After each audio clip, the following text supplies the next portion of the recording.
Hello guys, in this video I'm going to show you how to delete a portfolio in the Asana app.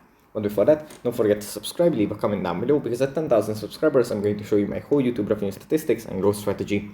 So without further ado, let's just jump right into it. First we have to open up the Asana app.